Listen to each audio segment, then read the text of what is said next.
Warabi'u utawi kang nomor papat ayu sahiha iku yento nashihaken sapa muta'allim iku yento nashihaken sapa muta'allim ing perkara yaqra'u kang maca sapa muta'allim ing kang maca sapa muta'allim ing qabla hifdihi ing dalam sadurunge ngapalaken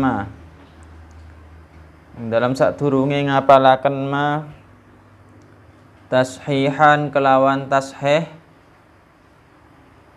jayidan kang bagus imma ana kalane ala syaikhi ing atase guru au ala ghairihi utawa ing atase liyane syekh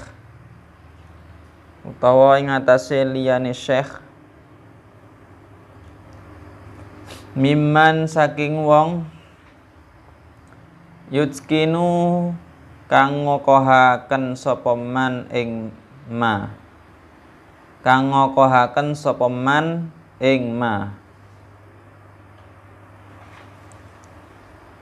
wa yahfazuhu lan ngapalaken sapa muta'allim ing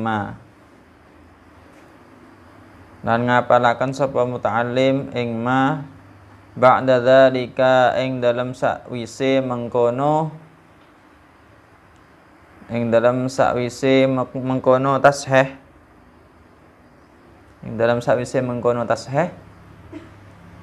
ifdon kelawan ngapalaken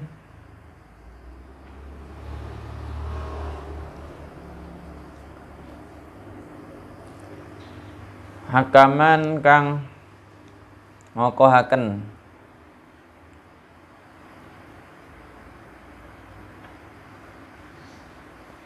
tsumma yukarriru nuli bolan baleni sapa muta'allim ing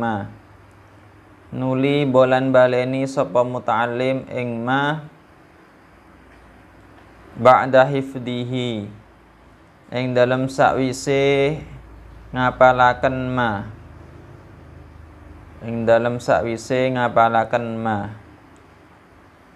tikroron kelawan muwadobin kelawan bolan balenine wong kang ngejekaken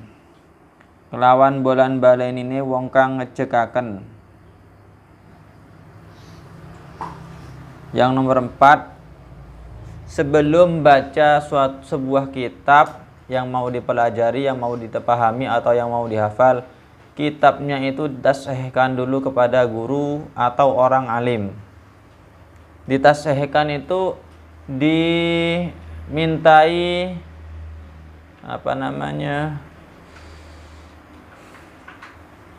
diperlihatkan dulu, ini kitab benar apa bukan, ini kitab ini pantas apa tidak untuk dipelajari, dipahami atau dihafal. Jangan-jangan itu nanti yang mau dihafal, yang mau dipelajari ternyata kitab yang berisi aliran-aliran sesat. Semisal kitabnya orang Syiah atau kitabnya orang Wahabi, atau isinya itu ternyata kitab tentang sesuatu yang tidak ada manfaatnya, kurang bermanfaat, terutama bagi pemula semisal. Maka ditashihkan dulu. Moro-moro dapat kitab atau moro beli kitab, bukan hanya kitab aslinya ya, buku juga sama, buku bacaan. Tashihkan dulu, ditanyakan dulu sama orang yang ngalim, sama orang yang ngerti, sama gurunya. Ini pantas nggak saya pelajari? Ini pantas nggak saya baca? Ini pantas nggak saya hafalkan? Disuruh lihatkan dulu. Takutnya itu berisi tentang sesuatu yang menyesatkan, terutama yang menjelaskan tentang akidah, semisal. Makanya harus benar-benar sesuai dengan akidahnya kita, akidah Ahlussunnah, ya tasihkan dulu. Atau bersih tentang fikih tapi yang ngarang ternyata orang yang nggak ketemu, nggak tahu sejarahnya, nggak tahu profilnya, isinya gimana, ya diperlihatkan dulu sama gurunya, tasihkan namanya itu ya. Ini benar apa enggak isinya, ini sesuai apa tidak dengan syariat isinya, seperti itu.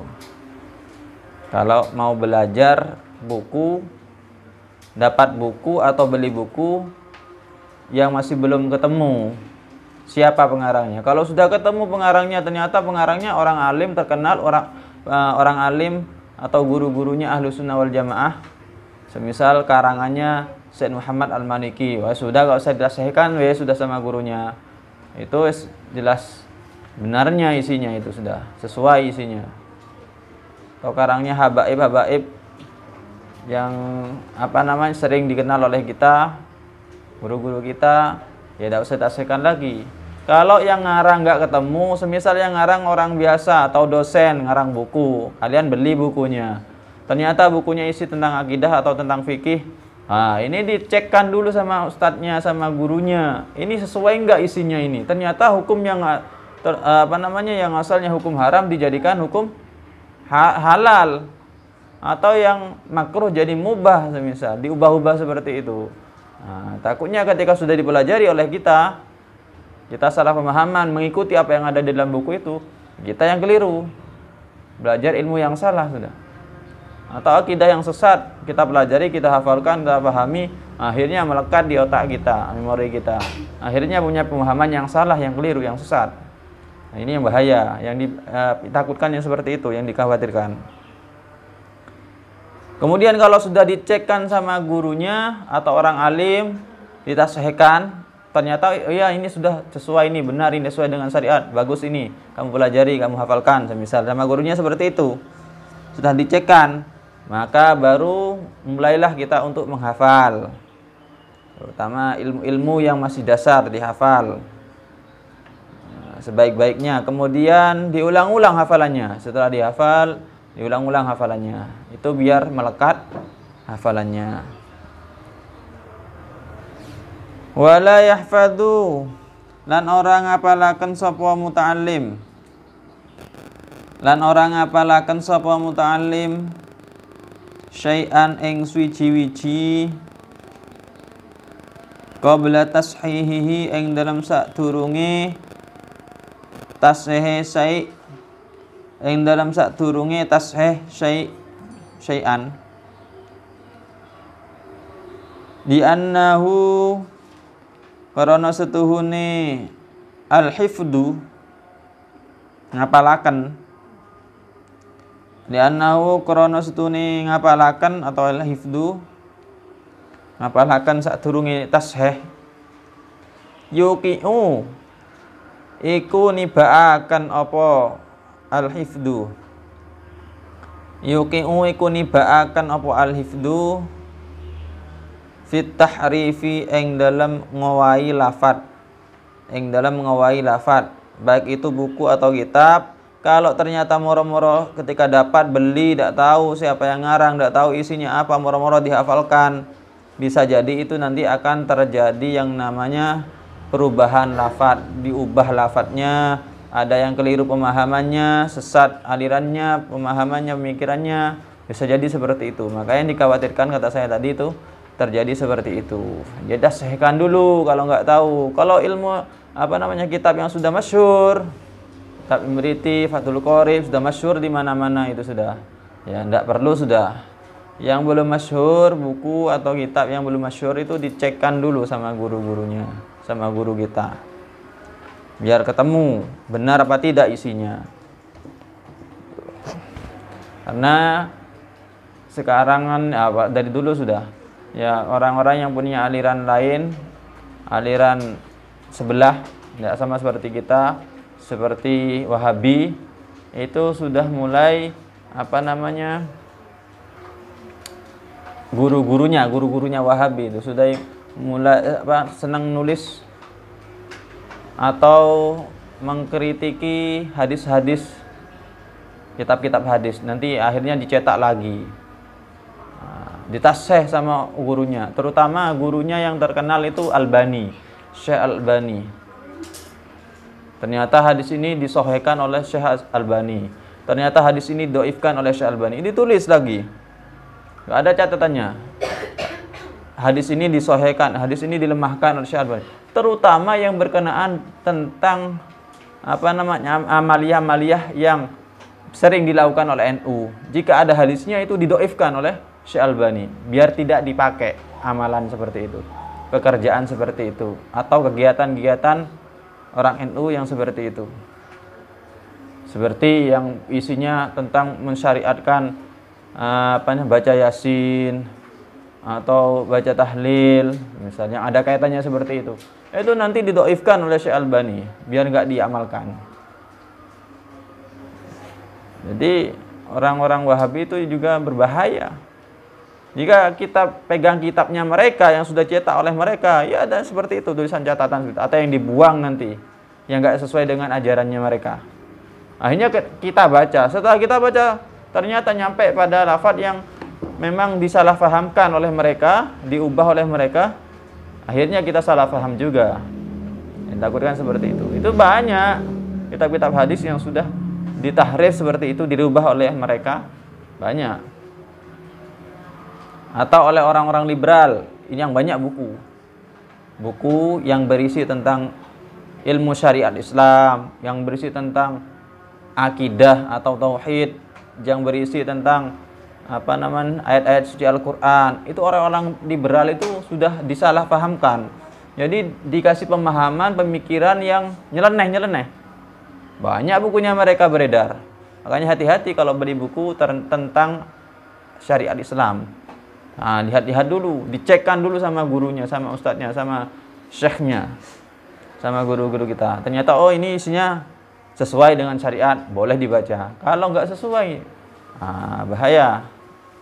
Ya, banyak orang liberal itu sekarang pintar-pintar buat buku sudah. Jadi sesuai dengan pemikirannya ternyata sesat, salah pahamkan. Akhirnya ada yang sampai berpikiran pluralisme, yang mengatakan semua agama itu benar. Banyak yang menemukan buku-buku yang isinya seperti itu. Akhirnya kembali ke pemikiran seperti itu. Semua agama benar. Semua agama benar. Karena semua agama benar berarti semuanya berpotensi surga. Baik yang agama Hindu bisa masuk surga, yang agama Buddha bisa masuk surga, Kristen bisa masuk surga. Akhirnya seperti itu nantinya. Pikiran-pikiran liberal terutama juga. Orang-orang liberal itu nggak tinggal diam. Mereka terutama yang terjun ke mahasiswa, ya ke fakultas itu, mereka mencuci otak mahasiswanya. Dicuci, bukan dicuci pakai sabun, bukan. Nah, akhirnya diisi dengan pemahaman-pemahaman yang tidak sesuai dengan syariat kita, di luar syariat kita. Akhirnya sampai mahasiswanya percaya, oh ternyata Al-Quran ini masih ada kekurangannya. Oh ternyata agama Islam ini ada kurangnya masih, ada kelirunya. Oh ternyata Nabi Muhammad ada kelirunya masih. Padahal Nabi Muhammad maksum, padahal Al-Quran sudah jelas benarnya, nggak ada yang salah. Padahal agama Islam agama yang paling benar. Tapi ternyata ketika sudah dicuci oleh orang-orang liberal, ya sudah jadi dosen-dosen itu, ya terkena juga orang yang akidahnya minim, tauhidnya minim, syariat Islamnya minim, kena cuci. Akhirnya mindsetnya berubah, ikut sesat, pemikirannya ikut sesat. Ya mudah-mudahan semuanya dijaga oleh Allah. Kita kuatkan tauhid kita, belajar di sini yang sungguhan, terutama tentang tauhid syariat.